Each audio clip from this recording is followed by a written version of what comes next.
Ever wonder how we can enjoy to stay outside under the direct sun without being damaged by the dangerous ultraviolet rays that the sun is emitting? I am holding this umbrella to protect me from the heat. But you know, the Earth has its own umbrella too, and that is the ozone layer. Ozone depletion. Siguro una yung ozone, no? Ozone, o yung tinatawag natin total ozone column, o yung TOC. Ito yung amount ng ozone from ground to the upper part ng atmosphere. So, yung ozone depletion, kung anong ito yung pag-deplete ng value or yung amount ng ozone natin sa atmosphere. However, the ozone layer is getting thinner. Chemicals called chlorofluorocarbons or CFCs are a reason why we have a thinning ozone layer. Ozone molecules are getting destroyed and reformed naturally. But CFCs in the air makes it difficult for ozone molecules to reform. Ang nakakasira din is the chlorine. So, once the chlorine is evaporated or nasa atmosphere na siya, the ozone layer kasi, it's composed of ozone. So, it's O3. So, once the chlorine is available in the atmosphere and in the stratosphere, the chlorine will react with the ozone. Masisira niya yung O3, giving now the chlorine and oxygen, magbabind sila together, then may iwan is the oxygen, the diatomic oxygen. So now, you don't have a proper balance between the oxygen and the ozone. So wala ka ng protective layer. Dalawa kasi yung uri ng ozone. Meron tayong tropospheric tsaka stratospheric ozone. Yung tropospheric ozone, ito yung nasa lower part ng atmosphere. Ito yung ozone na kapag nilanghap natin, harmful sa respiratory system ng tao. At yung stratospheric naman, stratospheric ozone, ito yung tinatawag na good ozone na nagpoprotekta sa atin sa harmful ultraviolet radiation na nanggagaling sa sun. Even just one atom of the chlorine could destroy hundreds and thousands of ozone molecules. According to the United States of Environmental Protection Agency, the ozone layer above the Antarctic has been impacted with pollution ever since the mid-1980s. Now, this region's low temperatures speeds up the conversion of chlorofluorocarbons to chlorine. And in the southern spring and summer, when the sun shines for a very long period of time, the chlorine reacts with the ultraviolet rays, which could massively impact the ozone layer and destroy it up to a scale of 65%. Now, this is what people erroneously call as the ozone hole. In other countries, only 20% of the ozone layer has already deteriorated. So yung ozone hole, ito yung na-observe based dun sa mga measurements na yun na something na totally depleted siya. At ito ay nasa Antarctic region. Kasi yung Earth natin may tilt yan, di ba? Tsaka nag-revolve siya, nag-rotate din. So meron siyang mga specific na characteristic na nakapaloob sa mundo natin. Meron din tayong mga circulation like Hadley circulation. So yung sa equatorial region natin, yun yung pinaka-expose sa sun. So yung air sa equatorial region natin ay tumataas and then magsasubmerge siya sa mid-latitude. Yun yung isa sa mga uri ng circulation, Hadley circulation. So yung mga halimbawa ng mga circulations na yun yung isa sa mga nagko-contribute kaya nagkakaroon ng transport ng ozone depleting substances from equatorial region. Ang isa sa mga ginagawa nun ay nagtatransport ng yun nga, gases na sinasabi ko, papunta sa Arctic region. So kung bakit sa Arctic wala, so I think it has something to do with that specific circulation at saka sa marami pang contributing factors. There are different universal treaties that aims to protect the ozone layer.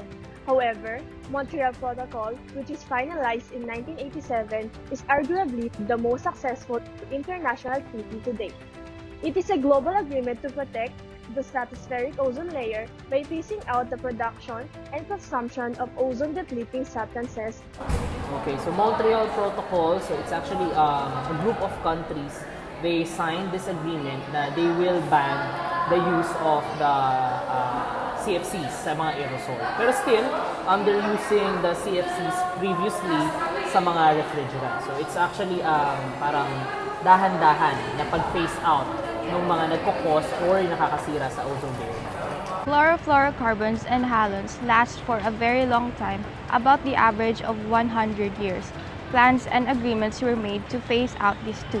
Kung mag-deplete yung ozone natin, ay kukontribute ito sa global warming. At yung increase in temperature, alam natin na maraming effect yan sa water sector, sa water supply, sa biodiversity, extinction ng mga animals, habitat ng mga yun, sa iba pang sector, transportation,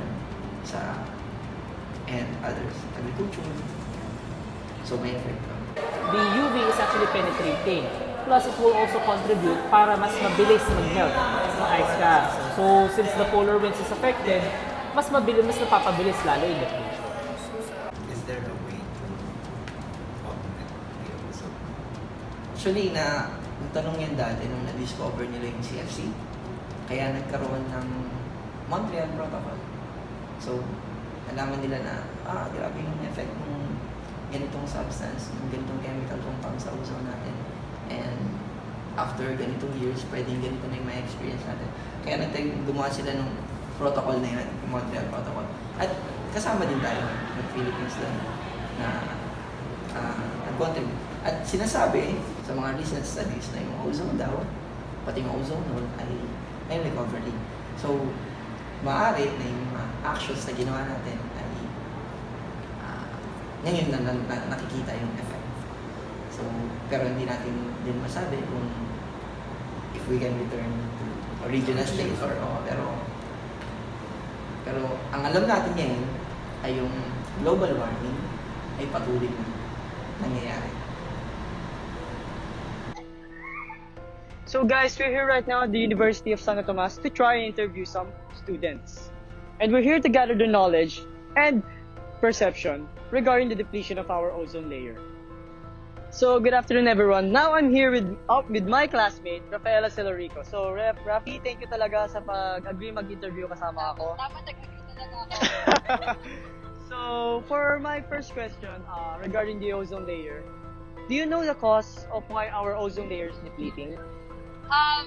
Sa pagkakaalala ko, dahil siya sa mga parang refrigerants or mga CFC, chlorofluorocarbons, basta yun, na nakakasira ng ozone layer kaya siya nagde-deplete.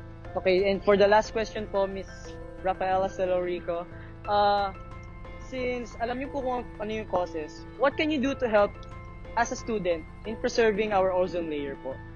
Siguro by setting up good examples or awareness lang, sabihin other people na huwag kayo gumamit ng ganitong appliances, certain appliances, o kaya huwag kayong gumamit ng hairsprays or aerosols kasi sila may mga CFCs.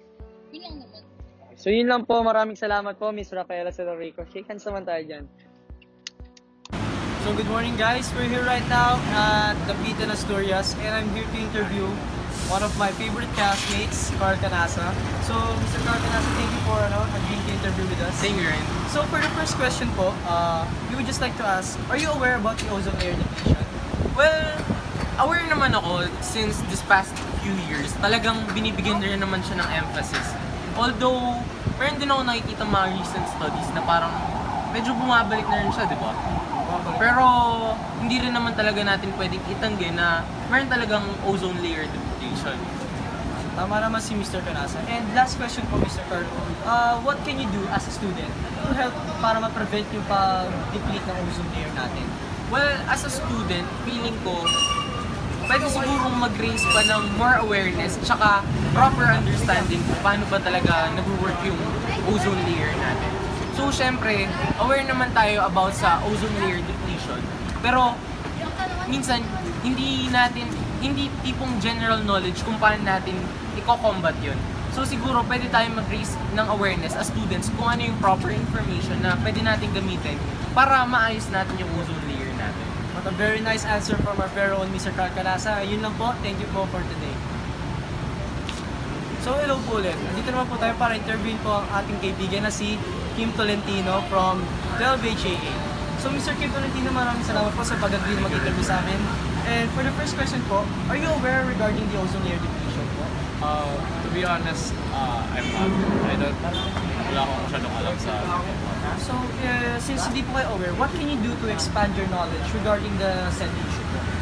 Okay, I said na hindi ko alam, pero I know that there is this kind of situation, pero hindi ko lang more in-depth about it. So, starting from there, we have the internet. We can use it to our advantage na to be more aware. I can search for articles, for news, for updates, anything that has concerns with that. And then maybe step 2 would be my own little ways on how I can help at least alleviate the... So lastly po, how can you, as a student, how can you help in preventing the depletion of the ozone layer? Okay, just like as I said, parang nag-research nga ako, pero considering na bata pa lang ako, student pa lang ako, maybe start with studying it first, and then if I can, teach it to adults, and then maybe like convince them to do this instead of that, this instead of that. Thank you po, Mr. Kim Tolentino, and that is for Kim Tolentino for today, and we'll see you next time po.